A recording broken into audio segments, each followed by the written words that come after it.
Salut à tous, bienvenue dans le Fighter Club Sunday, votre rendez-vous du dimanche soir pour revenir en images sur tous les événements de sport de combat du week-end qu'on vous a proposé sur RMC Sport. Et on a le plaisir ce soir d'avoir de retour enfin dans le canapé, Sacha. Ah, c'était pas pour l'inviter? Alors, j'ai dit de retour. Donc il est de retour aussi, mais ça marche oui, aussi. Non, mais écoute, merci. Toi, ça fait, je sais pas, 3 semaines, un mois. Je pense que c'est la 3 première mois. fois que tu m'accueilles chaleureusement depuis l'histoire RMC Sport. Ça me fait très Ça plaisir. va, Sacha? Je suis très content d'être là. Ouais. Très content. On a eu un beau week-end de MMA, de combat, même au sens large. Donc, j'ai hâte de revoir tout ça avec tout le monde, avec le chat, avec les abonnés RMC Sport. Voilà. De l'amour. Voilà, je C'est vous son embrasse. retour.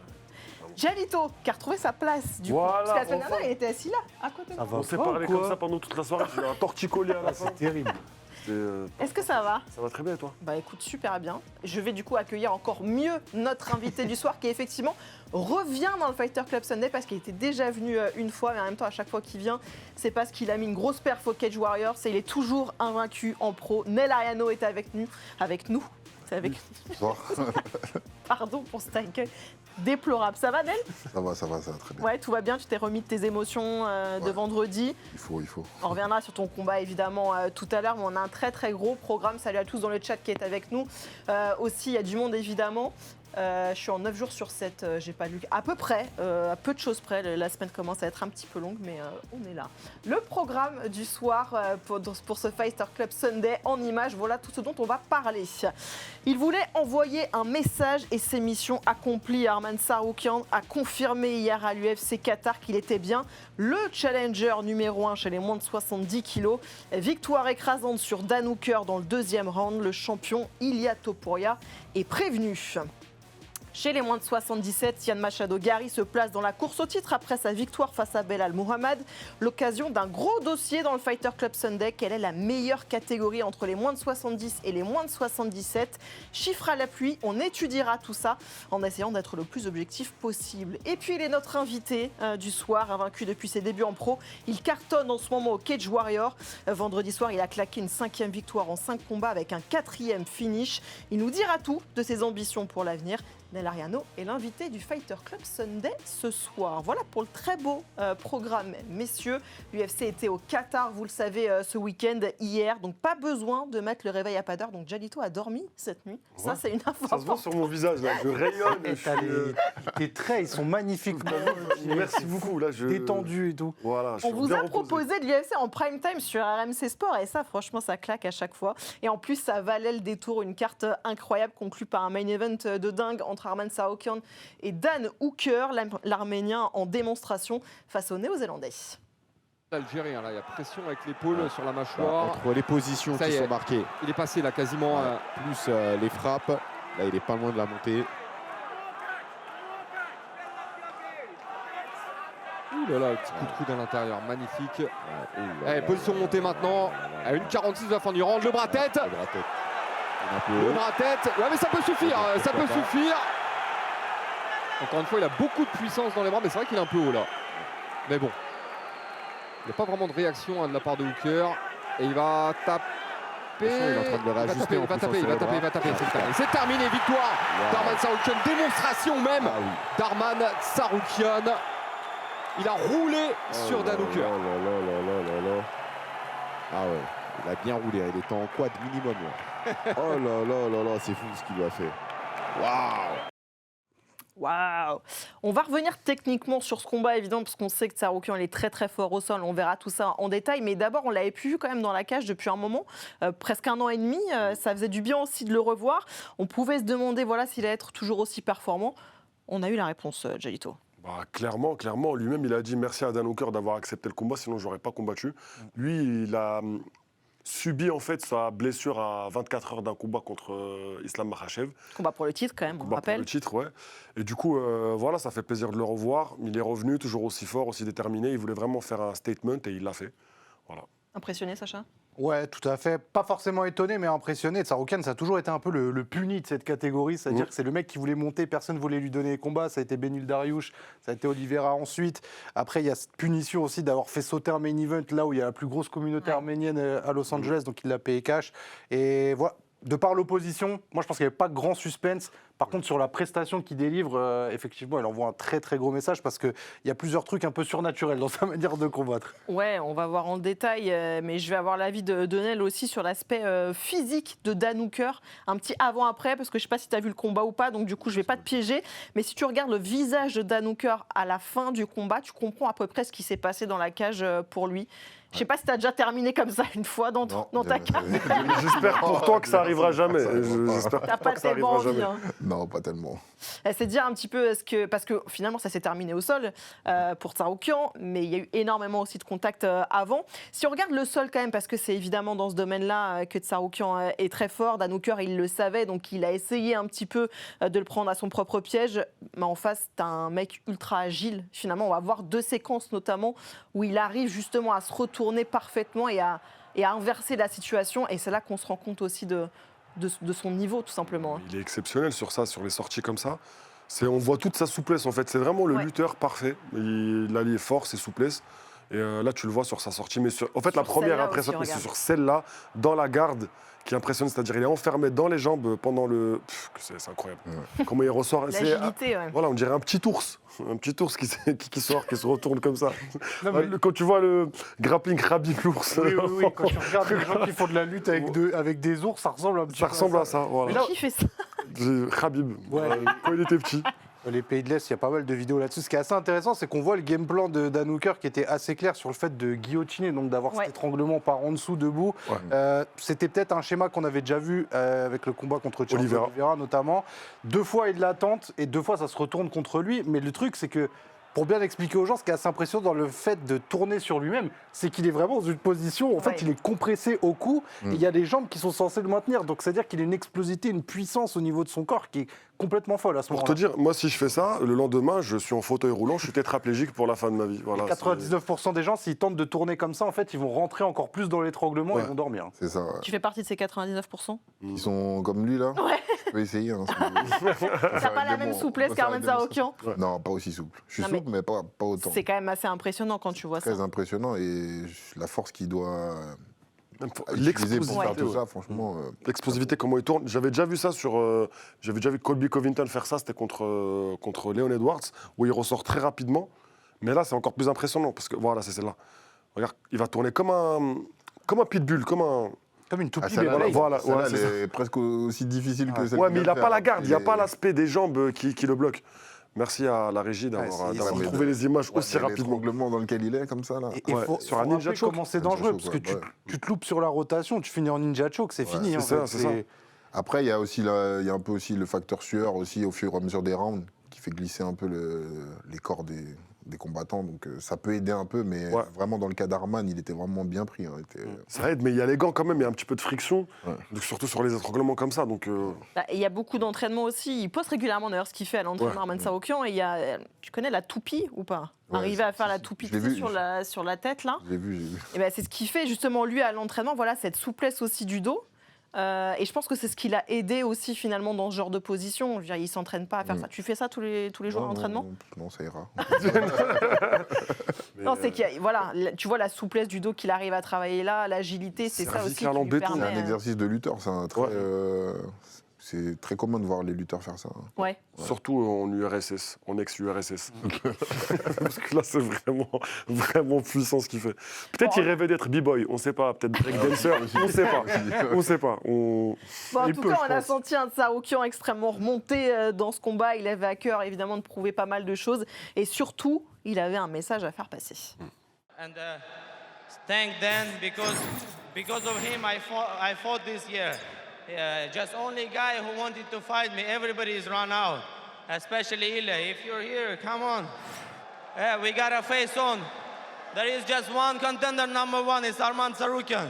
Yes, of course, everybody knows I got to fight for the title, and I'm ready. At the end of January, just send me contract. I'll be there. Et évidemment, petit clin d'œil à Ilia Topuria, qui était dans la salle d'ailleurs, parce que son frère combattait sur la carte aussi. Il est prévenu, évidemment, il a répondu sur les réseaux sociaux. Le Géorgien Alors, comme à son habitude, c'est jamais très dans la poésie avec Ilia Topuria. C'est des réponses assez tranchantes. Arman, à chaque fois qu'on se croise, tu te fiches comme un canard apeuré. Je te traite comme je veux. J'affronte tous ceux qui sont choisis par l'UFC. Je t'ai giflé, tu as juste ri. Tu te prends pour un gangster. Alors continue, tu es sur la bonne voie, juste un peu en dessous de moi, gamin. Les deux hommes se sont croisés en fait dans les couloirs. Il y a une petite... Moi, j'appelle ça plus une accolade, tu vois, un truc sympa au niveau du cou, Ouais, là, qui a été transformé Oui, il a en remixé. gifle dans la bouche de Topuria. Ouais, c'est ça, il a un peu Il a un peu extrapolé. extrapolé, voilà, effectivement. Mais ça, c'est typiquement Ilia C'est Topuria. très topouresque. Mais Arman a répondu. Et là, je sais pas si tu as vu la réponse. Ouais, mais dis-la nous, je t'en prie. Bah, tu sais quoi, je vais pas t'enlever ce plaisir. Bah, tu sais quoi, tu sais quoi, vas-y, parce que je l'ai pas. tu l'as pas. On va faire une guerre de politesse et tu vas Mais gagner. je Non, t'en en vrai, il lui a répondu, il lui a dit c'est ça que t'appelles une gifle. En gros, Ouais. on aurait dit que tu avais ta Bah, main il a sur- contesté en fait, Voilà, le il a qui dit- effectivement a l'air plus d'un geste amical qu'autre Voilà, chose. sur le exactement, il a utilisé le terme tu m'as pris le coup comme si tu voulais Ouais. faire une photo de famille. Il a dit moi je fais pas de bruit sur X, j'ai pas besoin de faire ça, mon boulot il est dans la cage. Donc On sait il qu'il l'appelle aime. El Pato et ça j'aime beaucoup. On sait Le canard en espagnol. T'es bilingue en plus. Vite fait, que les dimanches. On rappelle les origines cubaines de Jalito, c'est À important. moitié, qu'à moitié. Bon, en tout cas, a priori, les deux peuvent se retrouver pour le titre des moins de 70. Doivent. C'est évidemment Doivent. la question. Alors attendez, on va regarder le classement de cette KT des moins de 70 parce que, en tout cas, si on regarde le classement, ça paraît très logique. On aurait le champion face au contender numéro 1 qui a validé cette place encore plus de numéro 1. Il a confirmé ce statut. A priori, on parle du combat pour le titre chez les moins de 70 sur le premier numéroté de l'année, donc fin janvier à peu près. Est-ce que déjà c'est plausible de voir Tsarukyan recombattre aussi vite, allez, 2 mois après à peu près? Bah, c'est pas un gros cutter. Lui-même a dit il n'est pas blessé, il pourrait être prêt à rentrer en camp dans une semaine ou deux. Il a dit, Joannel qui fait la moue là. ouais. Il y a ce qu'il dit et elle est fait. Mais voilà, Factuel, après, tu vois. il n'a pas combattu depuis des semaines, depuis 1 an et demi. Là, Ouais. il combat, il a un petit peu de temps avant, il n'a pas de blessure, il n'a pas pris de dégâts. C'est Ouais. plausible. Après, ce que je dis, c'est vraiment purement réseaux sociaux. Il y a beaucoup d'interrogations sur son dos. Ouais. Parce que c'est sur ça qu'il a annulé le main event contre Islam Makhachev, sa Mhm. chance. Là, il y avait des rumeurs comme quoi, même Dan Hooker en a parlé, comme quoi il était encore un peu blessé au dos. Mm. Est-ce que c'est judicieux? Mais C'est pas un gros cutter, mais il cut quand même. Ouais. Perdre du poids, se déshydrater, accentuer une blessure. Il veut Et être là, à t'es face à 100%. Topuria, quoi. Et il donc, faut être à 100% face mm. à Topuria comme contre Makhachev, quoi. Donc, T'y crois pas il trop. va le dire pour vraiment, on va dire, asseoir Bah, il est obligé- mérite il est au- obligé de asseoir le son dire à mérite- ce moment-là. asseoir son mérite au Ouais, titre, mais bien je pense sûr. que demain, on lui donne vraiment le contrat en janvier. Je suis pas sûr que ça se fasse. Il y en a C'est plein parce que qui c'est disent ça. censé être Il y en fin a plein qui janvier. agissent comme ça, en fait. Alors, Sacha, t'es pas pour. Non, alors moi je suis très mesuré. Si je dois faire un parallèle, on sait qu'Alex Pereira, il a affronté des mecs qui n'étaient pas forcément les contenders numéro 1 lorsqu'il était champion des 93 kilos. Je pense qu'on va aller sur le même schéma. Le truc, c'est que Tsarukyan, il revient quand même d'une longue absence. C'est pas le combattant qui est le plus actif, etc. Et je pense que ce serait aussi très surprenant pour lui de revoir Bah, combattre d'enchaîner aussi vite. aussitôt. ouais. Et je pense que aujourd'hui, ce n'est pas une grosse carte pour l'UFC. Si je suis le chef de l'entreprise de l'UFC, que je dois dire c'est qui mes La grosses première, tu têtes veux et dire, tout. de l'année? Non, tu parles de. Non, je parle de Tsarukyan. Tsarukyan. Tsarukyan, c'est pas Topuria. mon élément. D'accord. C'est pas un élément incroyable dans tout ce que je peux faire de cette catégorie. C'est un peu mon Ankalaev en fait de cette catégorie. C'est un peu le mec que je mettrais peut-être en étape finale à un Ilia Topuria, mais j'ai des super fights à faire avant et. Bah, On en je fait quoi, m'arrête Darman après. On en fait On quoi le fait attendre. De toute façon, c'est pas un mec très actif. On l'a déjà dit. Parce que Logiquement, toi, il devrait si- être le prochain. Logiquement, c'est Oui. indéniable. Ça doit être lui. si tu regardes le prochain. classement, alors, Jalito, on t'a demandé de te mettre dans la place de. Tu prends un petit chèque à chaque fois par l'UFC quand tu fais le matchmaker ou pas? Non, mais si Oscar Joss et Anthony ils peuvent me faire un petit verre. PayPal. On Voilà. discutera avec la régie, effectivement. Pour toi, le prochain fight pour les moins de 70, enfin le premier pour le titre des moins de 70, ça doit être celui-là. C'est-à-dire qu'on parle beaucoup quand même Clairement. de Justin Gaethje, on parle de Paddy Pimblett aussi, qui sont 4 et 5 de la catégorie, qui sont prêts aussi à combattre, et on en a parlé plus d'une fois. Mais pour toi, ce sera Tsarukyan. Bah pour moi, c'est le meilleur. C'est ce qu'on pourrait faire de mieux en fait au niveau sportif et même au niveau du spectacle. Et je pense qu'Arman, c'est le mec qui pourrait le mettre Ilia Topuria le plus en difficulté. Il a une lutte, il n'aura pas peur d'aller au sol avec Topuria. Et même son striking, il n'est pas beaucoup de niveau en dessous de celui de Topuria. On l'a vu contre Dan Hooker là, il a vraiment progressé sur cet aspect de son jeu.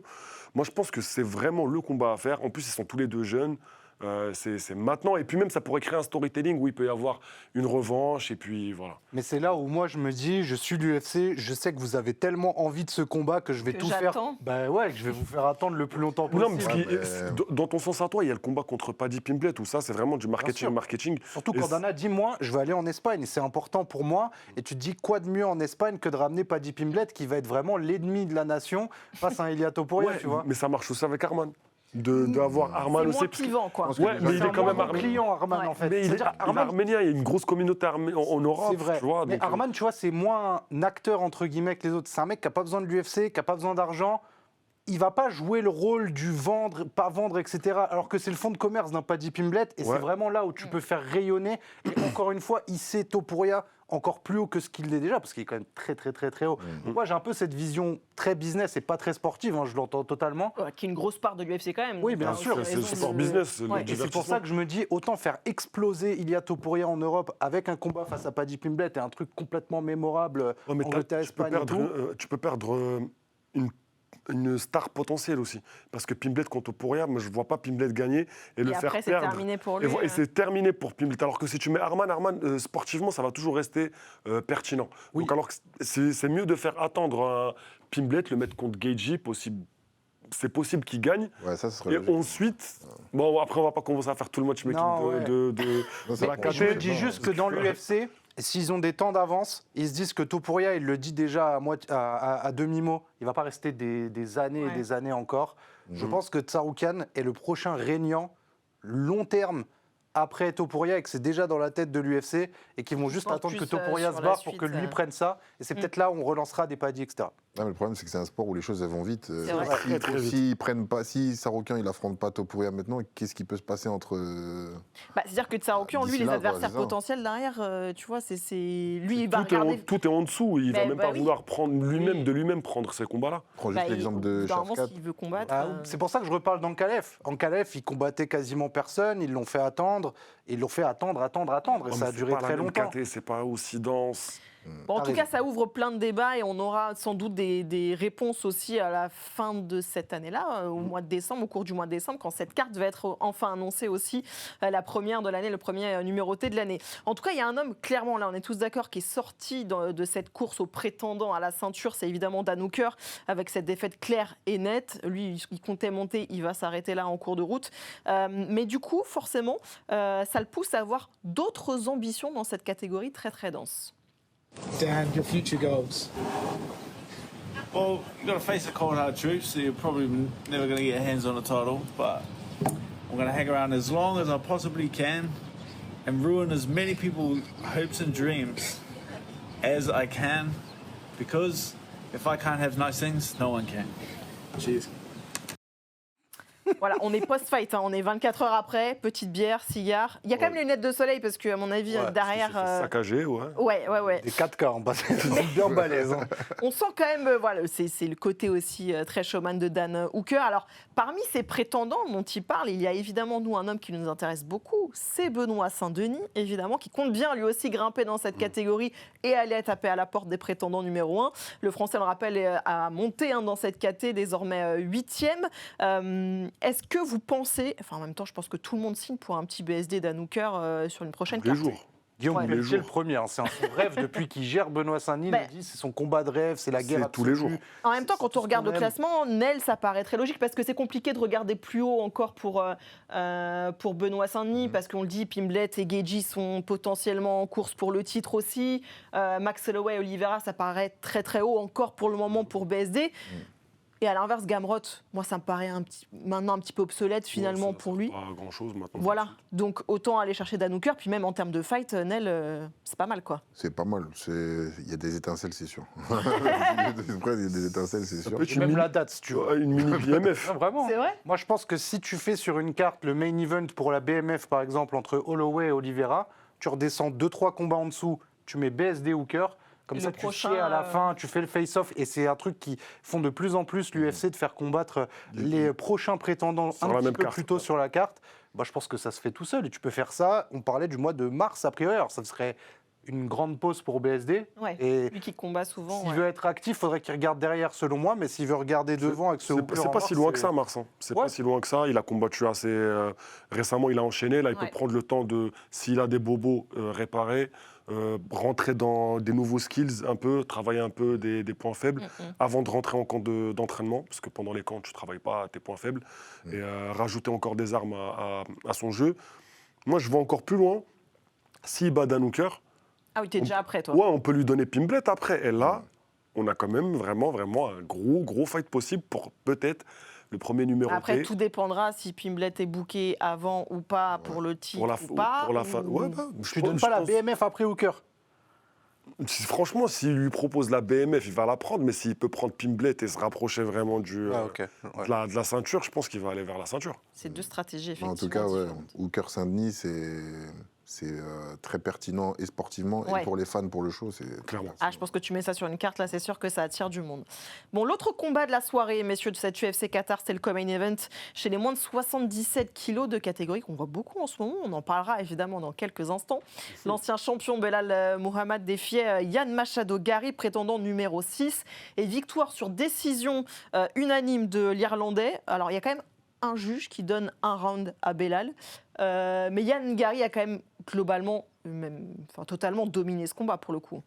Bah, franchement, masterclass de la part de Yann Gary. Moi, je trouve qu'il est injouable en 3 rounds. Il est vraiment injouable en 3 rounds.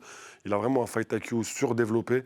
Il joue avec ses armes. Il sait qu'il a l'allonge et la taille par rapport à tous ses adversaires parce que c'est un des plus grands en taille de la catégorie. Il fait plus d'1m90. Il savait que Mohamed allait vouloir que boxer près de lui, donc il a envoyé beaucoup de kicks. Il a essayé de le garder le plus loin possible, le contrer et stopper la lutte de Belal qui est son arme principale. C'est ce qu'on va voir en détail, Sacha, mais c'est vrai que l'impression donnée par Yann Gary est quand même impressionnante. Bah il va être relou Ouais. il va être relou à affronter et à battre. C'est un peu culbutoqué dans les Pokémon. C'est-à-dire qu'il annule tout ce qui se passe face à lui. Et c'est vraiment un style particulier. Clément Marcoux appelle ça les déjoueurs en MMA. Ouais. C'est-à-dire que peu importe le style que tu as face à lui, striker, lutteur, complet, lui, il arrive à t'annuler en fait. ouais. Et il s'adapte. Il reste à distance, il prend pas d'immenses risques. C'est pas forcément le plus spectaculaire, mais tu es obligé de te dire stratégiquement, à chaque fois, c'est parfait. Et dans l'exécution, c'est aussi parfait. On va justement le voir en détaillant techniquement ce combat, parce qu'il y a quand même beaucoup de choses à voir. On peut dire clairement qu'il a usé aussi Belal Mohamed au fil du combat, et notamment grâce à ses kicks, ça a été très visuel. Enfin, je veux dire, ça s'est vu vraiment régulièrement. Il y en a eu différents, il a usé de différentes tactiques. Ned, j'aimerais bien avoir ton avis aussi là-dessus, alors, notamment sur ces calf kicks aussi là, qui font très mal. C'est vraiment une technique aussi pour déstabiliser l'adversaire quand on utilise des kicks comme ça? Bah, casser ses appuis, l'empêcher de poser son striking, le saper aussi en quelque sorte, parce que Yann Gary, on sait que lui, son point fort aussi, c'est son footwork. Ouais. Alors, c'est sur ça qu'il prend de vitesse aussi ses adversaires et qu'il est précis sur son striking. Alors, saper les jambes de Mohamed, c'est très intelligent parce qu'il se déplacera encore moins bien. Déjà qu'il se déplace moins bien qu'Yann Gary, il se déplacera encore moins bien et c'est encore plus facile de le prendre de vitesse et de l'empêcher de lutter dans ce scénario-là. Et surtout les mecs axés boxe anglaise un peu à la Belal, ils aiment bien être ancrés au sol. Donc, quand tu enlèves un appui, tu lui enlèves une arme. Et je pense que John Jones est vraiment fier de Yann Gary et du boulot qu'il a fait avec ses oblique kicks. Tu sais, c'est Juste au-dessus de la rotule. juste au-dessus de la rotule ou vers la rotule. En plus, il les fait avec sa jambe barrière. Donc, plein pot, plein puissance. Ouais. C'est des trucs qui laissent beaucoup de dégâts et qui sont perturbants parce que plus tu as les pieds d'appui qui sont écartés, pour chercher la distance, plus il les tape et il te le ramène derrière. Non, franchement, ça m'a fait mal pour Belal Mohamed, il s'est fait saccager le genou. Les timings, ils sont terribles parce que c'est à la seconde où tu as l'impression que tu vas déclencher ou que tu vas mettre un truc, c'est là où il envoie. Et en fait, il perturbe. Tu n'as jamais l'occasion de mettre en place ton jeu face à Gary. Ouais. Et c'est aussi bien utiliser son morphotype. Il a des très très longues jambes quand même. Et tu vois qu'il a une distance où quand sa jambe, elle part, le point de Belal, il est à 3 km. Jamais il va le toucher en fait. Ouais, ça le met clairement à distance. C'est une force, et même à démarrer en premier à chaque fois, le premier sur les échanges, c'est une grande force. Et en plus, il a un truc, c'est qu'il feinte avec ça, il peut remonter après avec un front kick au visage et tu le vois pas venir parce que c'est le même mouvement de jambes. Tu parlais aussi de quelque chose d'intéressant, ça arrive parfois, Jalito.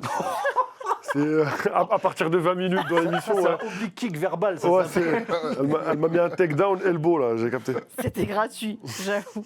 Mais en plus, non, c'est parfait parce que tu nous donnes une petite passe décisive pour la suite du conducteur. Donc, tu parlais justement des défenses de takedown aussi de Yann Gary. Parce qu'il avait pour le coup très bien préparé en fait ce combat. Il savait à quoi s'attendre face à Belal. Et on l'a vu tout au long du combat qu'il a parfaitement justement défendu ses tentatives de takedown. C'est ça, il est un peu penché vers l'avant, les mains un peu basses pour vraiment contrer toutes les entrées de Belal. Et il les voyait venir à chaque fois, il a un temps de réaction très rapide. Il a pris 0 takedown, il en a arrêté 5 dans le combat si je ne dis pas de bêtises. Et il était prêt. Shavkat n'a réussi à l'emmener que dans les derniers rounds. Ils ont fait un 5 rounds. Et si je ne dis pas de bêtises, il a réussi son premier takedown au bout du 4e round. Shavkat, qui est un des plus gros prospects, un des meilleurs lutteurs de cette catégorie. Donc, ouais, franchement, très fort. Ce que tu disais, Sacha, finalement, c'est qu'il arrive justement à s'appuyer sur les forces de son adversaire pour les amener à lui, en fait, pour en faire lui sa propre force, quoi. Ouais, très clairement. Et puis cette notion du timing, elle joue aussi dans cette phase-là, dans le sens où tu regarderas, comme l'a dit Gialito, à chaque moment où ça commence à rentrer dans une distance où il sait que Belal peut lutter, son buste automatiquement va vraiment se baisser et il va être prêt à répondre à tout, soit à peser sur lui, soit à passer les bras en dessous des aisselles pour vraiment le dissuader. Donc il fait de sa taille un avantage. Ouais, c'est ça. Et puis c'est une posture qui est particulière. C'est pas tout le monde qui fait ça et qui le fait bien. On sait que Cédric Doumbé, c'est une des parties de son jeu qui est hyper avoir un coup d'œil aussi. La Maddalena, on avait mis ça un petit peu à son crédit. Bon, malheureusement, ça s'est pas passé comme prévu face à Makhachev, mais c'est un truc à maîtriser qui est élite, je trouve. Ouais, parce que ça donne une fausse distance aussi à l'adversaire, même au striking. C'est-à-dire si tu veux le toucher avec tes poings, il est avancé, donc en fait, s'il a le coup d'œil, il voit un peu le truc venir, mais il retire juste son buste et tu le touches plus. Donc ça a que des avantages pour les mecs longilines comme ça. Et puis même, il défend bien la lutte, il a des bons appuis. Et le truc, c'est qu'il arrivait même, comme là on voit, à le retourner. C'est-à-dire qu'il a vraiment bien bossé. Les choses, Et tout est actif. C'est-à-dire que sa manière de défendre, c'est pas de fermer, c'est de contrer justement, d'essayer de retrouver une ouverture ou de créer une séparation pour remettre un coup de pied derrière. En fait, il utilise chaque seconde du combat pour le tourner à son avantage, un peu comme tu le disais, Flora. Et aussi, dernier point, c'est qu'il ne s'acharne pas sur ce qu'il sait, ce qu'il ne va pas maîtriser. C'est-à-dire, même quand il tente un takedown ou quelque chose comme ça, s'il voit qu'il ne l'a pas, il lâche tout de suite, il sépare, il part sur autre chose. Donc, il ne perd pas de temps, il ne perd pas d'énergie. Il y a un petit thème du moment à l'UFC, là, sur ces derniers combats. Je ne sais pas si vous avez remarqué, les high poke. On a vu beaucoup. On en a beaucoup parlé, évidemment, avec Thomas Pinal et Cyril Gane. Il y a eu une petite démonstration quand même hier de Yann Gary. Il y en a eu 2, notamment, à chaque fois. Donc, il y a eu 2 petits arrêts quand même, mine de rien, notamment le premier où Belal a pris un petit peu de temps pour revenir.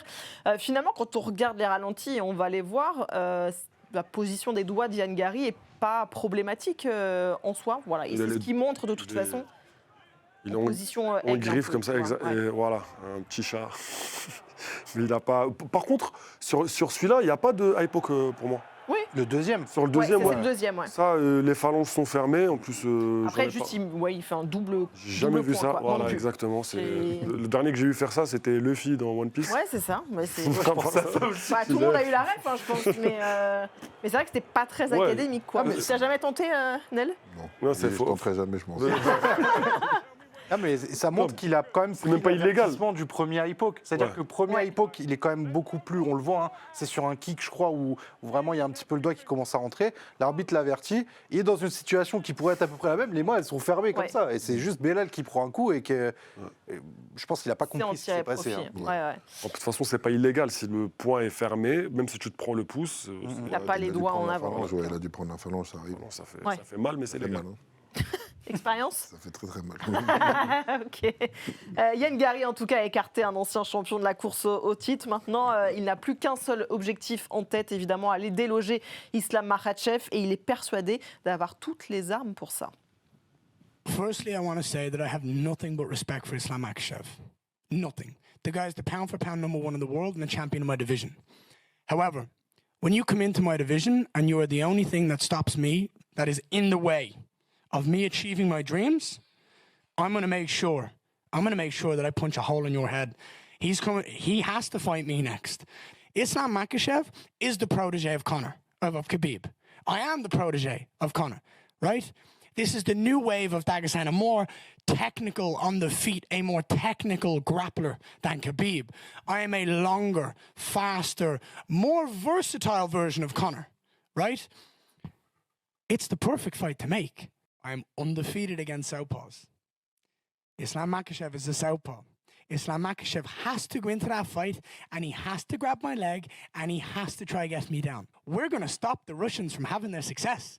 We're going to stop the Dagestanis from having that success and we're going to shut him down and we're going to take his head clean off his shoulders. Il a tout étudié. Il a fait un thèse, antithèse, synthèse. Ah bah, Tout est prêt. discours préparé par ChatGPT. Il joue Alors- le chouchou du prof. Hein, Ouais, il m'énerve, moi, un peu. Actuellement, on sent, ouais. Bon, on va regarder le classement de ces moins de 77. Actuellement, Yann Machadogari est 6e. Alors, ça va changer évidemment normalement après ce fight. Il devrait prendre a priori la 2e place de Belal Mohamed. C'est comme ça qu'on peut voir les choses. Alors là, du coup, on a fait une projection. C'est beau. Je découvre ça. Ok. On a fait la projection. Du coup, est-ce que vous le voyez comme le... A priori, du coup, c'est lui le prochain adversaire de Makhachev, non? Non. On respecte pas le classement cette fois-ci? Moi, toujours, jamais. Moi, sur celui-là, il y a jurisprudence Legacy Fight. Pour moi, je l'ai dit et je le redis, Islam doit prendre Kamaru Usman, qui est le GOAT de cette catégorie. Donc le classement, on s'en fout. Là, On pour le fait, coup, là, hors on de s'en fout. propos. Ouais. D'accord. Parce que... Et puis même, Là, il tu veux a... te faire plaisir un peu sur ce fight. Ouais, en vrai, sur celui-là, ouais. Et puis même, il a battu Belal Mohamed, qui a certes combattu pour la ceinture et qui l'a perdu, mais qui l'a jamais défendu. Donc, ça n'a pas vraiment de sens que, ouais, ok, il prend là, directement le title shot après Belal. Moi, j'ai un autre avis que toi. Ouais. Même si c'est vrai que ce combat-là est un parallèle, selon moi, entre ce qui s'est passé avec John Jones et Stipe Miocic. Donc, Ousmane serait un Oui. peu le Miocic de Makhachev.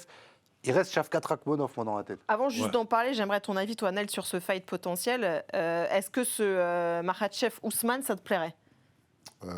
Ça me plairait. On va Ouais. dire, ouais, ça me plairait moi en tant que personne, mais sportivement, je pense pas que ce soit pertinent. Ah ouais? Moi, je donnerais la chance à Yann Gary. Ouais, le classement, quoi. Yann Gary, il est très On est actif. pragmatique. Il est très actif, il est fort. Il a battu l'ancien champion. Ouais, mais il a perdu T'es juste pas, avant. t'es pas Mais il a objectif, perdu en juste fait, avant sur lui. contre le mec qui était contender pendant très longtemps, mais qui était juste blessé depuis un an. Mais c'est justement c'est ça que je voulais dire quand je parlais de. Il faut que Tsarukyan il prenne Topuria, c'est parce qu'en fait, s'il le prend pas, on sait pas ce qui va se passer. Oui, bien sûr. Shavkat, il a été blessé. Aujourd'hui, même son manager, il dit que, en fait, c'est pas pertinent de demander le titre. Il faut refaire ses preuves. Ouais, c'est ça, tu En repars fait, un peu on est dans un de sport plus qui loin. va très vite. Mm. Tu peux être le contender numéro 1, il suffit que tu sois inactif pendant un an, tout le monde t'a oublié. Il y a aussi ce côté business, ce côté les fans veulent te voir souvent et tout. Et ouais, aujourd'hui, en fait, Islam, il a combattu quoi la semaine dernière? Ouais. Yann, il a combattu maintenant. Ils ont Ils leur sont dans le même repos. timing, ouais. Ils sont dans le même timing, ils se prennent après, tu vois. Ça reste ajouter ça, non, après, ça reste un super fight. Si on se dirige vers celui-là, ce qui est assez dingue et qui peut nous hyper, c'est qu'effectivement, Kamaru Usman, c'est parmi les plus grands de tous les temps de cette catégorie. Hein, c'est le but de ce fight-là. C'est plus pour lui que je pense ça, moi. C'est Ah, mais ça fait Et puis, mal. Ça fait c'est mal. aussi... Ça fait mal de voir Kamaru parce que c'est plus Kamaru Prime. Oui. Ouais. Bah, après, il a il est- perdu que contre Léon Edwards. C'est Il a- ça, dans cette catégorie. Mais perdu. il est inactif, c'est juste ça le problème. Même il a battu Buckley, ce qui qui est est un joli, jeune lion, qui était en train de monter. Ouais, mais c'est Islam Makhachev en face, tu vois. C'est- Pour le storytelling, ce qui est joli, compliqué. c'est que cette catégorie-là, dans les plans de l'UFC, normalement, c'était celle de Khamzat Chimaev. Ouais. Donc voilà, maintenant on sait que Chimaev est monté de catégorie. Le seul mec qui a mis vraiment en difficulté Chimaev, finalement, qui a ce profil de lutteur exceptionnel, dominant, etc., c'est Kamaru Usman. Donc il y a aussi cette question qui peut hyper les gens de se dire, est-ce que Kamaru a la réponse au style ultra complet et à cette fameuse lutte? Et Il a même, donné ils ont, une le même, réponse, ils ont le Nel. même manager, donc je sais pas s'ils sont prêts à se combattre, Ouais. parce que souvent ils sont. Non, non, surtout, si justement, c'est ils l'ont dit, G ouais. et il est fait. Et le truc, c'est que même si Ousmane gagne, il va directement. Enfin, hein. Il y a un monde où il gagne, comme par un combat, ces deux Ils hommes montent qui direct s'affrontent. après. Il a dit qu'il directement, il laisse la ceinture et il monte pour la KT au-dessus. Parce qu'il veut une revanche contre Ousmane, contre Khamzat, pardon. Donc moi, je lui donne, il mérite. Franchement, c'est mérité pour Tu l'ensemble vois de pas son une œuvre. de niveau Non, c'est sûr énorme que c'est entre les mérité. deux là, si tu Entre fais ce qui fight là aujourd'hui? La sur, dynamique est compliquée. Ouais, c'est ça, c'est plus parce que Ousmane commence à être vieillissant. Mais je pense que Ousmane, il poserait quand même beaucoup de problèmes à Islam. C'est sûr que c'est méritant, mais voilà, est-ce que on veut voir ce combat parce qu'il va lui poser problème, on voit ce combat parce qu'il peut gagner ce combat. On a bien vu Oliveira contre Topuria alors qu'il n'y avait pas photo. En fait, si on regarde que comme ça... C'est différent, il est actif Oliveira. Kamaru, il n'était pas si actif que ça. Hein. Après Makhachev, après Chimaev, il a pris juste Buckley, c'est ça? Ouais, c'est ça. Ouais, il a eu qu'un mais il a pris moi, je trouve que c'est un peu surcoté Kamaru Usman, mais moi je suis fan de lui, donc attention, j'ai rien contre Kamaru Usman, non mais vraiment. Mais et personne n'a rien contre lui. Non, mais on a envie de l'ériger en mode ce mec emblématique, légendaire, fabuleux, méga star de la KT, alors que ça n'a jamais été ce mec-là en fait, tu vois. Donc je comprends le côté de Makhachev de se dire, je veux le mec qui activement a le plus gros palmarès parce que sur le CV ça fait bien, mais comme il dit Nel, tu vois. Avec la temporalité, on sait que Kamaru, il est plus sur la fin que le début. On sait qu'il a des blessures de fou malade. Ouais. Même s'il dit qu'il nourrit des ambitions, il n'y a plus vraiment personne qui croit. On a eu John Jones, Stipe Miocic. Oui, non, mais moi, c'est pour ça que je pense que l'UFC... Non, mais vraiment, je pense que l'UFC vont rester dans cette direction artistique et qu'ils vont continuer à faire ça. Carrément, parce dans une DA, là. Ouais, c'est vraiment une DA. Ils vont rester... Parce qu'il y a un storytelling il a battu le GOAT de la division. Pour vraiment réasseoir Islam Makhachev comme le boss de fin. Prime, donc tu auras toujours des mèmes. Il y aura toujours des mèmes, mais les faits restent les mêmes. Il y aura toujours plein de spéculations. Qui vont dire, mais c'est GSP le GOAT. Ouais, et puis on s'est jamais fini. Vaste sujet, mais on en aura plein des discussions comme ça tout au long de l'année. En tout cas, Yann Gary était chaud bouillant hier soir, ça vous a pas échappé. Et quand il a croisé un certain Khamzat Chimaev, présent justement pour soutenir Arman Tsarukyan, ça a vite dégénéré entre les deux hommes.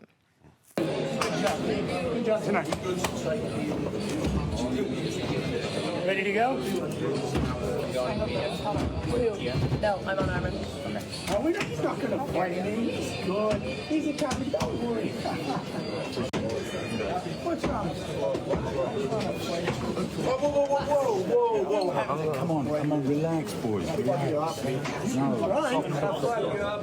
Dude, that's just childish. You're meant to be a champion in this sport. Look at me. You're meant to be a champion in this sport. Your friend just won. Don't ruin his victory. Arman, congratulations. Alors, il y a débat pendant cette vidéo qu'on regarde sur qui a commencé dans cette histoire. Parce qu'on sent quand même un Khamzat Chimaev un petit peu tendu, légèrement tendu.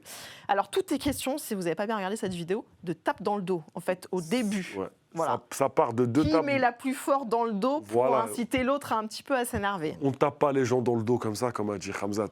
Ça va, une petite tape. Yann Gary tape fort. C'est le rituel. On s'avoue. Ça s'appelle la tapote savoyarde. Ah ouais. Et ben là, il lui a envoyé 2 patates dans le dos, et après l'autre, il lui a renvoyé 2 patates dans le dos. Et après, il se permet de dire, mais non, il est gentil, il va rien faire. Je trouve que moi, je suis plus d'accord avec Khamzat. Mais tu ne seras jamais d'accord avec Yann Gary, donc...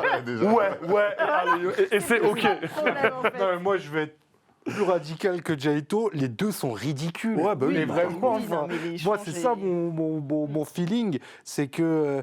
L'autre, il fait l'acteur, Gary, il veut essayer de faire passer Khamzat comme le mec qui est finalement douillet un peu, alors que le gars est hyper dangereux, on le sait tous, il est complètement marbré. Et l'autre, derrière, il est au milieu de tout le monde. Son gars, il vient de gagner et tout, et il trouve rien de mieux que lui mettre une patate. La situation, elle est ridicule en vrai. Et je comprends ce que veut dire Gary en mode quand il dit « Ouais, t'es champion, tu devrais pas montrer cette image, etc. » Mais bon, on sait que lui aussi, il aime bien... Ah, il y a du feu, tiens, un peu d'essence. Ouais, c'est ça, il va les chauffer. Et puis tout est filmé, c'est de son côté que la vidéo sort. Ouais, ça va. Ça va, Yann, on connaît ce football. On a compris l'avis de Jalito. Bon, en tout cas, il y avait plein d'autres combats sur cette carte de l'UFC Qatar. Si vous n'avez pas tout vu, c'est Oscar Jos qui nous a préparé le meilleur, justement, des moments de la soirée. Oh, encore la jambe arrière. Et là, il a ébranlé. Ah oui. Allez, c'est peut-être le finish pour Horiguchi. C'est peut-être la fin pour Horiguchi sur Ulanbekov. C'est ça le problème aussi pour Ulanbekov, il a changé de garde. Donc maintenant... il est moins... il est trop arrière. Il l'a, c'est bon, ça va le faire. Ça va le faire pour Kyoji Horiguchi. Il va l'endormir ou taper. Il l'a endormi. Il a endormi Kyoji Horiguchi. Ouh là là, qui signe un retour fracassant. Ouh là, beau crochet là. Il l'a touché. Magnifique. Et il l'envoie au tapis. Donc c'est un down pour Cortés Acosta. Oh là là, il veut le finir. Il peut le finir, je pense, parce qu'il est encore secoué. Il est pas bien, Gadzhiev. Le jab qui passe encore d'Acosta. Oh, Magnifique. Magnifique, c'est bon. Ça suffit. Waouh. Quel chaos. Oh là là Quel là là là chaos. là là là là, c'est fou. Il a pris ce combat à 3 jours. C'est n'importe quoi. La Waouh. dernière fois, il reprend le combat après avoir pris 2 doigts dans les yeux. Il met KO son adversaire et là, il fait pareil. Oh là là là là là là, c'est fou. Il s'est totalement réinventé C'est ces fou. derniers temps, Cortés Acosta. Waouh. Belle combinaison là, en roll-by. C'est qui a été bloqué par Oh, Maxa, mais il il a a touché. éteint, c'est bon, c'est terminé. Il a complètement déconnecté. C'est fou. Oh là là, un missile du droit. Ah oui. Et il a éteint la lumière comme ça. Ah oui. Il s'est écroulé. Waouh. Le pressing a payé. Il a mis sous pression dès le début du combat. Il a avancé constamment sur lui. Ouais, le genou, il encore une percute. fois. Derrière le. Il a pris un coup qui est passé pour Menifield pendant la séquence. Et là, tout ce qui a. Non, il est tombé debout, il est tombé debout. C'est terminé, quel finish incroyable de Volkan Ozdemir. Waouh. Premier round. Waouh. No time. Il a montré sa montre. Il n'a pas le temps. Il n'a pas le temps. Il n'a pas le temps, Volkan. Là, c'est fou. Mais Vas-y, Neil, je t'en prie. Non, j'ai. Petite analyse sur Volkan. Belle performance. C'est ta KT en plus, tu peux te permettre. Ouais, j'ai découvert là, mais ouais, très belle performance. Ouais. Très belle performance, un finish. Ouais. Ça le relance bien, je crois Ouais, que c'est ça. c'était pour relancer. On l'a senti soulagé aussi parce qu'il avait besoin de cette victoire. On va marquer une courte pause sur RMC Sport 1 et puis on revient juste après pour notre gros dossier du soir. Quelle est la meilleure catégorie à l'UFC entre les moins de 70 et les moins de 77? On va débattre ici, on va essayer d'être l'arbitre avec Nel aussi entre Gialito et Sacha. Il y aura des chiffres à l'appui, ça ne va pas partir dans tous les sens non plus. Donc restez bien avec nous, on se retrouve juste après ça.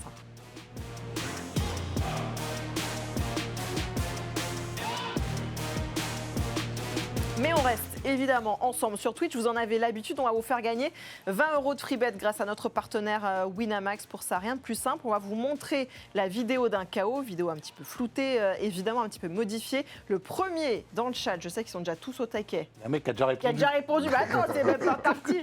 Le premier qui donne le nom de celui qui met le KO dans le chat remporte les 20 € de free bet. Attention, vous êtes dans les starting blocks, je le sens. Ça va partir. Voilà les images qui partent. Le premier dans le chat qui répond a gagné. Oh, c'est facile. Ouais, moi, je vois. Oh, répondez pas. Non, Non. ce n'est pas ni Mimi Mati, ni BSD. Non Ce plus. n'est pas Ruffy non plus. Les gars, vous êtes sérieux? Oh, Bon, allez. bah, non. Voilà. Oui, Thomas. Thomas 11, 7. Pourquoi on fait un accent bruxellois? C'est parce qu'il y a un O-A-O. C'est Thomas. C'est toi qui Thomas t'ai ou suivi. Il a c'est rajouté le 7 en plus, genre. Bah, il y a un Thomas ou Oui, mais- c'était? Thomas. Thomas En 11, plus, 7. on voit sur le show. Je sais pas pourquoi on fait ça. Bonne réponse, effectivement. Alors, ça ne donne pas d'argent supplémentaire si vous me dites face à qui, malheureusement. Mais en tout cas, c'est une bonne réponse. Tu as juste à envoyer. C'est quoi ton pseudo, c'est ça, Ton Winamax? pseudo Winamax en chuchotement en cliquant soit sur l'icône chuchotement, soit en cliquant sur RMC Sport dans le chat, puis chuchotement. Et la réponse à Evan Gall, oui, nous diffusons le combat d'Inoue demain. 9h30. On donnera les rendez-vous, évidemment, en fin d'émission. Il reste 8 secondes à combler. Vas-y. Allez, bah refais la même tête. Refais la même tête. Fin d'émission. Allez, de retour sur RMC Sport 1 pour le dossier du soir dans le Fighter Club Sunday. Que ce soit sur la carte de cette UFC au Qatar la nuit dernière ou celle du dernier numéroté, il y a 2 catégories qui ont été mises en avant par l'UFC, les moins de 70 et les moins de 77 kilos. Ce qui nous a poussé à nous demander justement quelle était la meilleure catégorie entre les deux à l'UFC. Gros dossier. On vous a posé la question à vous aussi sur les réseaux sociaux d'RMC Sport. Vous avez un avis tranché pour le coup. Vous avez répondu assez largement à 63,5% pour les moins de 77 kilos. Ah ouais, Ouais, Les gros écart. gens sont au courant de ce qui se passe à l'UFC. Ouais, Bon. c'est un peu la Arrête de culture dévoiler tout de l'instant. suite ce que tu vas donner. La culture Voilà. de l'instant. On va pas partir dans tous les sens. On a posé la question à vous deux, les gars, Gialito, Sacha. Nel sera un petit peu l'arbitre aussi dans tout ça. On a essayé de départager justement les 2 catégories, mais avec des critères quand même précis. Ça passe pas, on part pas dans tous les sens. D'abord, il y a le côté bankable, donc c'est-à-dire s'il y a des stars dans la catégorie, quelle catégorie est placée le plus souvent en main event ou sur un fight night ou en pay-per-view. Il y a le niveau de la catégorie aussi, s'il y a beaucoup d'anciens champions dedans, qui sont les mieux classés au pound for pound, combien il y a de combattants dans le roster. Et puis, le spectacle, évidemment, c'est capital pour l'UFC, donc le nombre de KO, de soumissions et de bonus aussi obtenus par les combattants de chaque catégorie. Et évidemment, tout ça est soumis à une subjectivité, n'est-ce pas, Jalito? Évidemment. Voilà. Même si je déteste Yann Gary. Waouh. Mais on n'hésitera pas à vous départager, voilà, si besoin. Jalito, on va démarrer avec toi parce que tu n'y vas pas par quatre chemins. Pour toi, il n'y a même pas photo, en fait, entre les deux catégories. En 2025, avec Islam qui est monté des lightweight chez les Voilà, toi, tu as tout mis Ouais, dans les moins de 77. vraiment. Tu Dans peux même toutes rajouter les ma tête catégories. encore à côté. Super. Ok. Mais donc, Ouais, au vraiment. moins, c'est clair. On va détailler évidemment tout ça. Toi, tu mets tout du côté des moins de 77. Et toi, Sacha, à l'inverse, t'es un peu plus neutre, t'es un peu plus suisse, là, sur le coup, quand même. Non, alors je vais expliquer. Moi, ce que j'ai fait, c'est que pour moi, il y a 0 photo sur le côté bankable. Les 70, ils mettent une tempête 77. On est d'accord. Mais Le niveau, en fait. Ben alors, Attendez, mec, tu peux attendez, te pencher attendez. en avant, Attendez. pardon, Gary, gros, je te le dis. attendez, on va détailler après. hein. Le problème, c'est que niveau, j'ai pas envie de faire le mec, il y a plus de niveau ci ou ça. En vrai, je m'en fous, donc j'ai mis au milieu. Je trouve que c'est un peu subjectif et tout. Et au niveau du spectacle, par contre, je suis encore une fois catégorique. C'est 100% du côté des 77, selon moi. C'est juste cette histoire de niveau. Je saurais pas trop le justifier. Je pourrais avoir un ressenti, mais ce serait pas vrai. Et j'aime pas avoir faux. Alors, on va détailler tout ça. Je sens que Jalito fulmine. Non, mais... On va détailler évidemment tout ça. Toi, tu mises donc d'abord dans le côté bankable sur les moins de 77 kilos. On va regarder à peu près les visages principaux, les 5 visages principaux de cette catégorie au moment où on se parle, en tout cas. Voilà. Les voilà. Alors, Voilà. ne t'en déplaise, Yann Gary est là. Citez-les tous dans le chat. Bah, On va voir. Mais t'es sérieux quand même? Alors, Mais on va voir. en fait, moi j'ai une théorie, c'est que je pense que tu te fais avoir par le côté bankable d'Islam Makhachev, Non, qui c'est pas ça. vampiriserait un petit peu tout dans la catégorie. Non, pour moi, si on dit spectacle, on dit bankable. Là, il n'y a que du KO power, que du niveau. Shavkat invaincu, Morales invaincu, Prates qui est au même nombre de KO que McGregor, Yann Gary qui a perdu que contre Shavkat, et puis tu as Islam Makhachev, peut-être le GOAT de cette génération. Donc ça vampirise. Mais à l'inverse, si on regarde Sacha, toi, les moins de 70, là on peut parler effectivement dans les 5 actuels vraiment de combattants bankable. Et on parle. Attends, ok, vas-y. Non, mais on parle de. Argument. Un ancien champion avec Oliveira que tout le monde connaît, que tout le monde adore. Une légende comme Holloway qui a mis le KO peut-être de l'histoire de l'UFC. Paddy Pimblett qui est un monstre de hype. Et Tsarukyan qui vient de rappeler que c'est lui le mec le plus dangereux. Plus Ilia Topuria qui fait partie des plus grosses stars de l'UFC. En fait, je comprends ce que tu veux dire, mais pour moi, le côté bankable, c'est aujourd'hui qui sont les superstars Les des stars stars. de Et l'UFC. il y a plus de superstars, on va dire, du côté des 70. Mais là, de je vois stars qu'une. qui sont- Je vois que une Nel est superstar. d'accord. Là, Non, je vois, tu c'est peux pas Topuria. dire ça. Non, mais parce que Oliveira, Oliveira, il lui reste un combat. Holloway, il n'a plus rien à jouer. Oui, mais mais c'est on des a l'instant superstars T de aussi, l'UFC moi. aujourd'hui. Mais c'est de ça qu'on Si tu me parle. dis laquelle a le plus d'avenir, bien évidemment, je vais te dire, les Mais gars, moi, ils ont plus 28 ans chez 77. Mais là, à l'instant T. Je veux l'avis de Là, Nel Ariano je suis là-dessus. fan, je suis fan d'Oliveira et d'Holloway, mais je suis pas d'accord avec toi. Nel. Demain, c'est simple. Si demain, on doit faire une carte, les 70 qu'on voit là, ils vendent plus que les 77 qu'on a. Voilà, c'est factuel, Mais ça, je c'est- pense. mais ça, c'est un fait. Je pense, effectivement. Mais on va détailler parce que tu n'as pas tout perdu, Jalito, encore, t'inquiète pas. Alors, si on regarde maintenant ce qu'on parlait du côté bankable, il y a le côté star et donc poids aussi sur les réseaux sociaux. Et pourquoi je disais que parfois tu peux être un peu vampirisé par Islam Makhachev? Parce qu'évidemment, c'est le combattant le plus suivi sur les réseaux sociaux, Islam Makhachev. Par contre, quand tu regardes les 4 autres derrière, ben là, c'est largement à l'avantage des moins de 70, où Pimblett, notamment, est une énorme star sur les réseaux, Holloway et Tsarukyan. Et à l'inverse, quand tu vois Prates, par exemple, ou Muhammad, on est beaucoup plus loin, en termes de chiffres, en tout cas. Regarde ce qui sépare Topuria de Makhachev. C'est ça. C'est 100 000. C'est très peu, ouais. L'écart est très faible. Alors, je les aimerais bien, les 100 000, mais bref, c'est autre chose. Mais là, tu vois que finalement, c'est le star power, il est du côté des 70. Par contre, là où je peux rejoindre Jaito, c'est que les affiches qui te font saliver, elles sont peut-être en 77. Clairement. Mais il Je n'y a sais même pas. pas photo.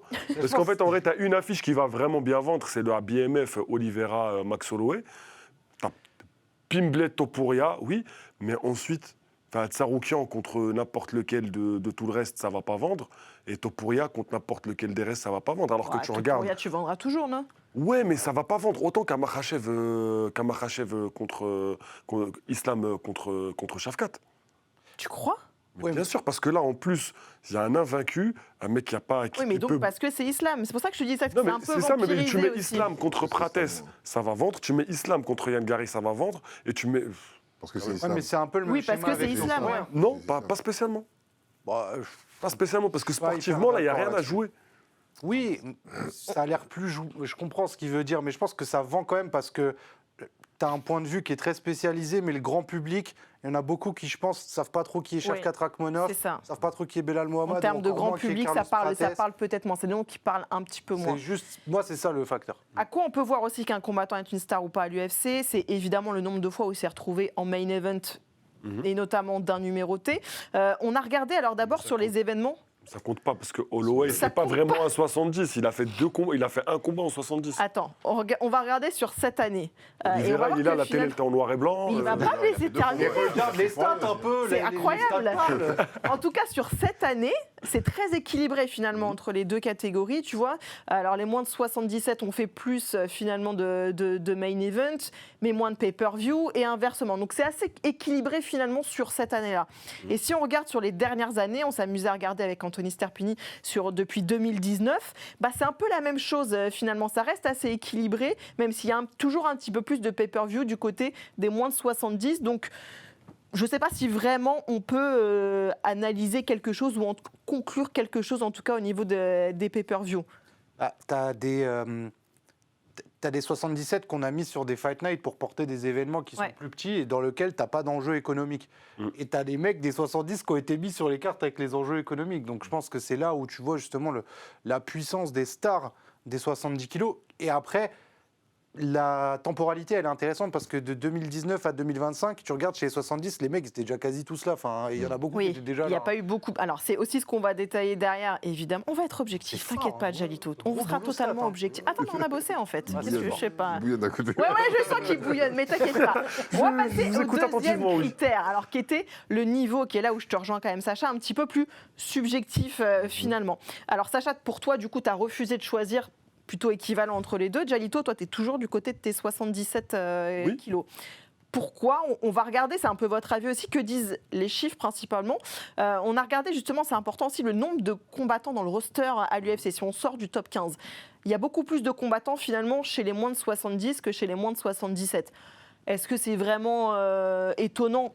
Pas forcément finalement, les moins de 70, c'est un peu le poids moyen, on va dire, d'un homme. En même temps, 77 aussi, on n'est pas si loin. En fait, 77, il faut être balèze pour cutter et descendre en 77. C'est plus des mecs hors normes déjà. Ils font tous Ils font presque 90 kilos. Voilà. Ah, mais quand tu fais 80 kilos, on va dire que c'est le poids moyen d'un homme.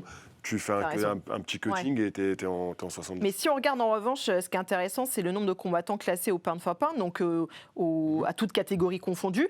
Il y a plus pour le coup de combattants des moins de 70. Donc ça veut dire que dans le classement mondial, il y a plus, parmi les meilleurs, il y a plus de combattants des moins de 70. Il y a plus de combattants. Mais aussi, si tu regardes, par contre, alors c'est un chiffre que moi j'aimerais analyser avec vous, parce que je me suis demandé comment le traduire justement, c'est les anciens champions classés dans la catégorie. Il y en a 4 aujourd'hui chez les moins de 77, alors qu'il n'y en a que 2. Donc on oublie les champions, je vous parle d'anciens champions. Il y en a 4 chez les moins de 77. Est-ce que vous le voyez comme il y a beaucoup de concurrence du coup dans cette catégorie et donc du coup elle est très relevée, ou alors les champions sont pas d'un niveau suffisant pour arriver à défendre leur ceinture? Non, moi je vois une autre lecture, c'est que il y a vraiment un changement générationnel qui s'est passé déjà chez les 77.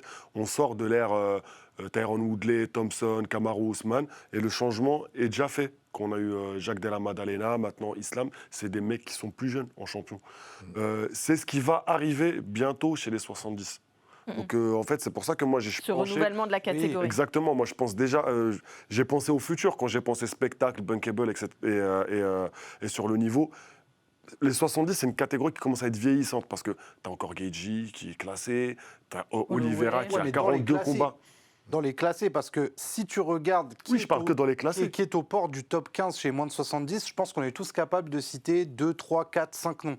Si tu veux citer des mecs qui sont aux portes du top 15 chez les 77 kilos, moi je t'avoue que là, même comme si ça, tu regardes dans le bas du classement, dans le top 15 moi, déjà. Et je sais que de tête, je vais avoir beaucoup plus de mal, tu vois. Alors que je sais qu'en 70, je vais pouvoir sortir pour faire le mec dans les soirées mondaines, les Duncan, anciennement au rollby, qui maintenant est passé 77, qui du coup est ce mec qui peut être à la porte du truc. Mais tu as une liste comme ça, avec Ziam, Sadikov, etc. chez les 70. Et je trouve que tu n'as pas encore cet équivalent. Mais c'est aussi symptomatique du fait que le cycle n'a pas encore bougé chez les 70. C'est ça. c'est parce que pendant très longtemps, c'était les mêmes noms qu'on voyait, qu'on revoyait. Il y a carrément des gens qui disent que, par exemple, qui remettent en cause, par exemple, le run d'Oliveira. Ouais, mais il a pris Gaethje et Poirier comme s'ils étaient nuls, parce qu'ils étaient là quand Khabib gagnait déjà. Donc, ouais, le renouvellement met plus de temps à arriver. Dernier critère, et puis après je demanderai à Nel de vous départager aussi. Comme ça, il a toutes les infos et après il peut sortir la conclusion, tu vois. C'était le spectacle, le dernier critère. Alors vous avez pour le coup tous les deux choisi les moins de 77 kilos. On va regarder les chiffres pour savoir si oui ou non ça vous donne raison. Eh ben non, manifestement, si on regarde notamment, si on fait le ratio en même temps, parce qu'il y a eu plus de combats chez les moins de 70 que chez les moins de 77 kilos. Donc forcément, il y a plus de bonus, mais il y a quand même, ça revient au même finalement, parce qu'il y a 10 combats d'écart, 10 bonus d'écart aussi. Je vois bien les chiffres d'ici là, oui. Tu vois les performances de la soirée. En revanche, il y a eu plus de KO. Et si on fait le ratio entre le nombre de combats et de KO, là, c'est gros avantage au moins de 77. Et pareil, finalement, pour les soumissions. Ça reste assez équilibré aussi, mine de rien. À 10 combats de moins, avoir plus de KO, quasi autant de soumissions, je pense que la stat, limite, tu peux la mettre en vert chez les 77, dans le sens où, à un échantillon plus bas, tu as quasiment le même ratio de finish. Et c'est là où je vais mettre le spectacle. Le combat de la soirée, en vrai, je m'en fous. C'est subjectif aussi. C'est qu'est-ce qu'il a aimé. Est-ce qu'il y a eu une vraie guerre ou pas. Des fois, il n'y a pas de guerre, mais c'est spectaculaire. Tu vois. Des fois, souvent, le bonus de Fight of the Night, il le donne au mec le plus célèbre, en fait. C'est comme s'ils en avaient besoin. Donc, vraiment, moi, pour le spectacle, je trouve que t'as pas un Gamrot chez les 77, ou alors c'est peut-être Belal, mais Belal a quand même réussi à mettre des KO assez stylés. Tu vois, enfin, j'en ai un sur Brady. Pour moi, il y a vraiment zéro photo entre les... 64% de finish, voilà, c'est chez les moins de 77 kilos qui est le plus gros ratio à l'UFC. Ça confirme aussi que finalement, plus on monte de catégorie, plus ça tombe aussi entre les moins de 70 et les moins de 77. Ça fera peut-être aussi un peu plus fort. Nel, arbitre du soir, si tu dois trancher entre les deux, quel est ton avis? Attends, c'est qui le coin rouge et c'est qui le coin bleu? Toi, c'est le coin rouge, voilà. Le bleu. Alors, tu choisirais quoi, toi? Déjà, Bankable, 70. Ok. On est en d'accord. termes de niveau, je rejoins Jalito, 77. Ouais. Parce qu'il y a les contenders qui sont en train de monter, ils sont juste super forts. Si je me concentre juste sur ces mecs-là. Et après, le dernier critère, c'était quoi déjà? Le spectacle. Le spectacle, 77. Pour moi, c'est 77 qui gagne. Ok. Qui gagne cet affrontement, mais de peu. Mais ça s'explique, comme il a dit, KT vieillissante chez les 70. Il y a des mecs qui bloquent le classement, qui ne sont pas assez actifs, à mon sens, en tout cas, pour être classés dans le top 10, continuer à être classés dans le top 10 aussi haut qu'ils le sont. Et 77, juste les mecs qui arrivent, ils ont la dalle. Ils sont violents.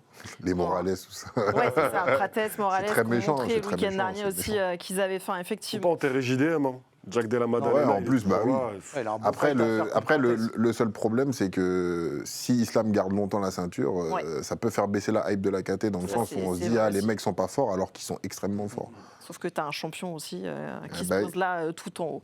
Peut-être qu'on aura à nouveau ce débat dans quelques années quand la KT des 70 aura un petit peu... Mais Sacha n'avait pas misé sur les 70, il était plutôt entre... mais toi, t'étais contre moi. Moi, j'avais une petite hype, mais j'ai... Mais moi, j'ai dit que j'ai gagné contre toi. Parce que j'ai mon combattant fave dans les moins de 70, alors voilà. C'est Dustin, mais il y est même. Il est à la retraite. Ouais. On a la chance d'avoir Nel qui n'est pas juste arbitre dans la vie. Il est aussi combattant de MMA, accessoirement. Combattant au Cage Warrior chez les moins de 93. Nel, tu sors d'une très très grosse victoire.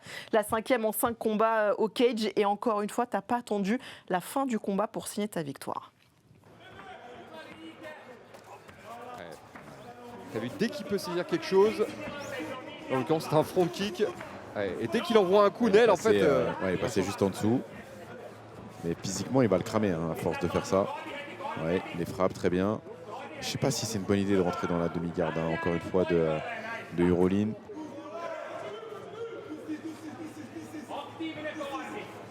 On écoute un 12-6 pour Nel.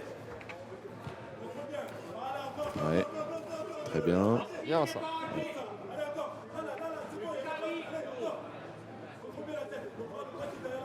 Et encore une fois, même s'il n'arrive pas à mettre KO sur ses coups de coude, ça va clairement diminuer Urolin pour la suite. Et surtout, il score le round en faisant des dégâts. Urolin qui est dans un style très old school de MMA, où il se met sur le dos, il travaille un peu en style jiu-jitsu. sa main sous la cuisse. Donc c'est Ouais, encore un coup, peut-être encore un. renversement, mais là, Ouais, ça c'est bien. Là c'est bien ça. Pour Neil, magnifique. Ouais. et je crois qu'il est plus là. Je Ouais, crois qu'il en veut ouais, plus. Il j'ai va peut-être être l'impression. arrêté. Car la défense n'est pas terrible hein, là pour Euroline et c'est terminé. Il se fait arrêter et une Et nouvelle c'est victoire terminé. pour Neil Encore un 10 Ariano. pounds. TKO à nouveau. Magnifique. Non. Alors parle-nous un petit peu de ce finish, de ce combat, que tu as pris le temps finalement de construire en Ground and Pound aussi le finish jusqu'au bout. Raconte-nous un petit peu comment tu l'as vécu toi. En maîtrise, on te sent en fait en maîtrise de la situation. Bon, on avait bossé. Nous, notre scénario, c'était plutôt de striker. Ok. Maintenant, je ne pensais pas qu'il serait autant obstiné à essayer de m'amener au sol ou de lutter, même si c'était ses armes. Je pensais qu'il échangerait un peu au moins avec moi, ça serait un peu plus subtil. Et après, c'est le travail du quotidien, gros travail au sol avec la MK Team et mon équipe. Beau travail de défense de lutte aussi avec Maxime François et Tonton. Donc voilà. Ouais. Donc on a mis ça en place.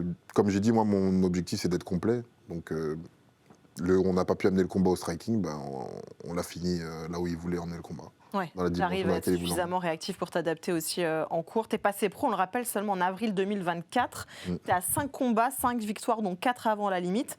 Tu cartonnes. Ça se passe plutôt bien. Ouais, modestement, je sens beaucoup de modestie. Tu continues quand même de grimper dans cette KT. C'est quoi la suite, les objectifs pour toi à venir? L'objectif, il est clair, c'est de continuer à progresser, faire mes armes, devenir le meilleur combattant possible et du monde, comme j'ai toujours voulu l'être. Et voilà, maintenant, ce qu'on va me donner, c'est très subjectif. C'est selon ce que le Cage Warrior va décider. Moi, je suis ouvert à tout. Si je pense mériter la ceinture, je pense que oui. Il y a des faits pour appuyer ce que je dis, mes 5 combats, mes 5 victoires d'affilée, etc. Donc moi, je suis ouvert à tout. Tout me va, mais c'est vrai qu'une ceinture, ce serait très bien. Avoir l'expérience de 5 rounds pour la suite de ma carrière, je pense que c'est le bon moment. Moi, j'ai une question, et j'avoue, ça fait un moment que je veux te la poser. C'est comment t'en es arrivé à aller au Cage Warriors? On est dans une situation avec le MMA qui est de plus en plus populaire en France. Tout le monde cherche soit à combattre dans une orga française pour profiter de la visibilité, soit d'aller là où ça paye très très fort, KSW, PFA, etc. Le Cage Warriors, on sait que c'est un tremplin historique, mais ils ont la réputation de ne pas être très bons payeurs. Et je le sais parce qu'on a déjà discuté, pas forcément une très très grosse visibilité aujourd'hui. Donc comment il s'est fait ce choix? Comme tu l'as dit, c'était le choix le plus pertinent sportivement en tout cas pour accéder au très haut niveau qui est l'UFC, qui a toujours été mon objectif, je m'en cache pas. Et c'est l'organisation qui envoie le plus de combattants à l'UFC au monde. Je savais que j'allais avoir des défis de taille et que j'allais pouvoir progresser. Je voulais tout sauf des combats faciles. Je l'ai dit à mon manager quand on a décidé de passer pro. J'ai dit, moi, je veux vraiment faire l'épreuve du feu. C'est-à-dire pour pouvoir être en confiance si jamais demain j'arrive à accéder à l'UFC. Pas me dire, ah ouais, en fait, j'ai pris des mecs, je sais pas vraiment ce que je vaux. Grincer des dents, voilà, arriver avec les armes. Et quoi de mieux pour être aguerri que la difficulté, quoi. Et je voulais juste rapidement reparler de ta team, parce que c'est pas aussi une des teams qui est les plus exposées, je trouve, dans le MMA. C'est TFF qui est dans le 13e, si je dis pas de bêtises. Academy, ouais. Et savoir un petit peu qui est-ce qui t'entoure là-bas, s'il y a des combattants que les gens connaissent, avec qui tu as l'occasion de tourner, parce que je sais que c'est une salle qui se développe bien, il y a quelques noms, mais je pense que les gens ne connaissent pas encore très très bien.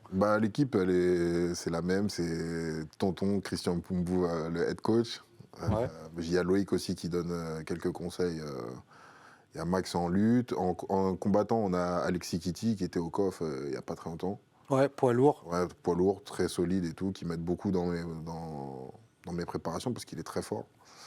On a d'autres combattants plus niveau amateur qui sont en train de monter. Et en fait, c'est une salle qui est jeune et on est en train d'apprendre et de s'élever tous ensemble, quoi. Et je précise, quand il dit Loïc, c'est Loïc Pora, donc du coup qu'on retrouve également arbitre de la fédération. Quand il dit Maxime, c'est Maxime François, coach de BSD. Je sais qu'il y a Force Nganou aussi qui vient parfois aussi rendre visite, parce qu'il connaît très bien Tonton. Ouais, ouais. Après, moi, j'ai jamais T'as jamais tourné avec Francis? Non, j'ai jamais eu cette chance-là. T'aimerais? Ou ça fait partie de ces trucs c'est un apprentissage, c'est un champion quand même. C'est de l'entraînement, il va pas le mettre. Ouais, mais tu connais l'entraînement, c'est toujours très sérieux. Non, mais ouais, ce serait un apprentissage, ce serait un honneur de tourner avec lui, forcément. Et en plus, il connaît bien Tonton, etc. Je peux que apprendre d'un champion comme ça, avec le palmarès et l'expérience qu'il a, forcément. Eh ben, merci beaucoup, Nel, d'être venu nous voir. Merci à chaque vous. fois, c'est un plaisir de t'avoir dans ce canapé. S'il y a la ceinture prochainement, tu viendras évidemment nous en parler. Je vous donne juste un rendez-vous boxe à venir sur RMC Sport. Ça a posé des questions dans le chat. Évidemment, on sera au rendez-vous avec le frère de la superstar japonaise, Takuma Inoue. C'est demain, dès 9h du matin. Il va défier son compatriote Tenshin Nasukawa pour le titre WBC vacant des moins de 54 kilos. Voilà pour les rendez-vous. Je vais vous remercier Jalito, Sacha, le retour du duo. Ça a très bien marché. Nel, un grand merci et on se retrouve très vite. On va se quitter avec un rendez-vous qui arrive aussi sur RMC Sport. Ce sera jeudi sur RMC Sport 1 et dès vendredi dans l'ordre c'est mieux sur la chaîne YouTube d'RMC Sport. C'est le prochain film RMC Sport et on va vous faire découvrir l'histoire extraordinaire de Michael Al-Jarouch, combattant français d'origine syrienne qui a traversé des épreuves complètement dingues pour arriver jusqu'en France. Sa vie entière est un combat et vous allez la découvrir à travers ce film dont on vous offre un premier extrait à retrouver ensuite jeudi et vendredi sur RMC Sport et les réseaux sociaux YouTube d'RMC Sport. Merci à tous les amis, très belle soirée. Suivez Nel.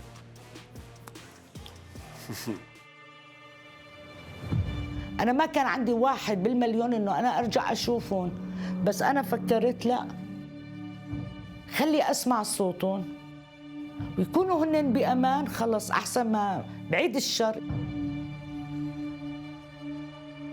يضلوا جنبي ويصير لهم شيء.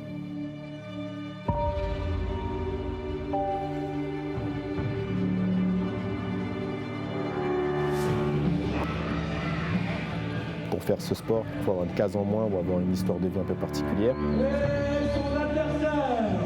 Aucune personne dans le monde ne devait vivre ce qu'il a vécu.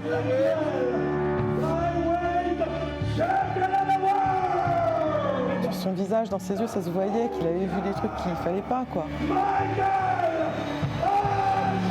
Je pense qu'il y en a qui s'en remettent pas. Allez Michael! Allez Michael!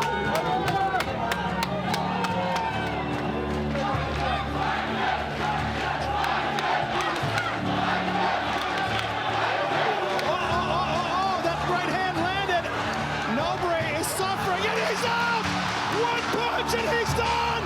Just aiming for the beard! We knew it was going to be quick. Maybe not that quick, but the soldier wins the war. What a performance! Unbelievable! Et toujours, flyweight champion of the world! Michael est un escapé, ouais. Et c'est grâce à ça, je pense qu'il est aussi fort aujourd'hui. Ça l'alimente dans tout ce qu'il fait. Ce gars-là aurait pu avoir un tout autre avenir.